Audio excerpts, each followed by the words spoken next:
का जो प्रश्न है x और y का एक ऐसा संबंध ज्ञात कीजिए कि बिंदु x, y बिंदुओं 3, 6 और -4, 3, 4 से समदूरस्थ है। इस प्रकार का प्रश्न जो है एनसीईआरटी यूपी बोर्ड में 2020, 23 और 24 में पूछा गया था। इसको किस तरह से हल किया जाएगा यहाँ पर देख लीजिए। सॉल्यूशन लिखिए, पहले सॉल्यूशन लिख दिया। सॉल्यूशन का मतलब हल होता है। अब यहाँ पर ये इस तरह का बिंदु है, एक बिंदु ए है, एक बिंदु बी है और ए का जो निर्देशांक है ये 3, 6 है और उसके बाद इसका बी का निर्देशांक जो है -3, 4 है। अब उसके बाद इसके बीच एक बिंदु x, y है। अब इसके बाद इससे समदूरस्थ है, इस और इस बिंदु से ये समदूरस्थ है, तो ये आपका यहाँ से यहाँ की दूरी जो है d1 है, यहाँ से यहाँ की दूरी जो है वो d2 है। अब इन दो बिंदुओं के बीच की दूरी निकालना है। दो बिंदुओं के बीच की दूरी क्या है? अब यहाँ पर ये C है, तो अब इसके बाद जो है AC इक्वल BC, ये इसी को हम D1 इक्वल D2 भी लिखे हैं। अब उसके बाद जो है इसका सूत्र होता है x2 माइनस x1 का whole square plus y2 minus y1 का होल स्क्वायर। अब इक्वल, अब d2 क्या है? d2 ये है, वही सूत्र इसमें लागू करिए। x2 माइनस x1 का whole square plus y2 minus y1 का होल स्क्वायर। ये याद होना चाहिए, अगर याद नहीं रहेगा आप नहीं इसको निकाल पाएंगे।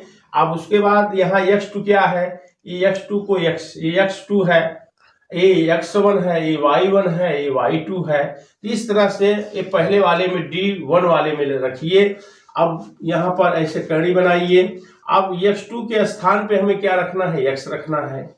ये माइनस है तो माइनस लिखना है, x1 है तो 3 है, इसको लिखिए। ये आपका यहाँ हो गया प्लस। अब इस पर आ जाइए, प्लस लिखा, फिर कोष्टक में y2 है, y2 का मतलब y है, माइनस y1 का मतलब ये 6 है, इसको स्क्वायर लगा दिया इक्वल। अब उसके बाद इसमें ये लिखिए, इसमें x2 कौन सा है? ये है, x1 ये है और उसके बाद ये y2 है, ये y1 है। इस तरह से इसमें भी रख दीजिए x2 का मतलब है -3, फिर उसके बाद माइनस है तो माइनस लगे, x1 का मतलब x का होल स्क्वायर प्लस, अब y2 का मतलब 4 माइनस y1 का मतलब y, ये इसके स्थान पर रख दिया, इसके बाद स्क्वायर लगा दिया।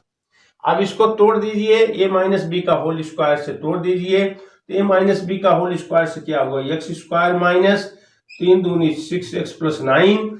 अब प्लस ये -b का इसका तोड़ दीजिए y स्क्वायर, उसके बाद जो है -6 दूनी 12y प्लस 6 छंग 36, फिर उसके बाद इक्वल यहाँ भी लगा दीजिए। अब इसको तोड़ दीजिए, तो 3 त्रिक का 9, उसके बाद जो है प्लस 3 दूनी 6x प्लस x स्क्वायर। अब उसके बाद जो है यहाँ पर लगा दीजिए प्लस 4 चौक 16, फिर -4 दूनी 8y प्लस y स्क्वायर, ये तोड़ दिया। अब उसके बाद क्या है? अब इसमें से जो है ये x square plus y square ये लिखा। अब उसके बाद ये 6x है, -6x, फिर उसके बाद -12y, फिर उसके बाद ये 9 6 15 प्लस 45, ये लिख दिया। अब उसके बाद जो है इक्वल, अब इसमें लगा दिया, उसी तरह से इसको भी लिख दिया x square plus y square ये। अब उसके बाद क्या है? 6x प्लस 6x माइनस ये है 9 6 15 25, उसके बाद जो है -8y, ये इसको लिख दिया। अब उसके बाद जो है ये कड़ी है, कड़ी हटाने के लिए दोनों पक्षों का वर्ग करने पर किया जाता है, दोनों पक्षों का वर्ग करने पर, क्योंकि कड़ी तभी हटेगी। अब जब वर्ग हो गया तो इसका स्क्वायर लग गया तो कड़ी से बाहर। इस कड़ी को हटाने के लिए हम यहाँ लिखेंगे दोनों पक्षों का वर्ग करने पर।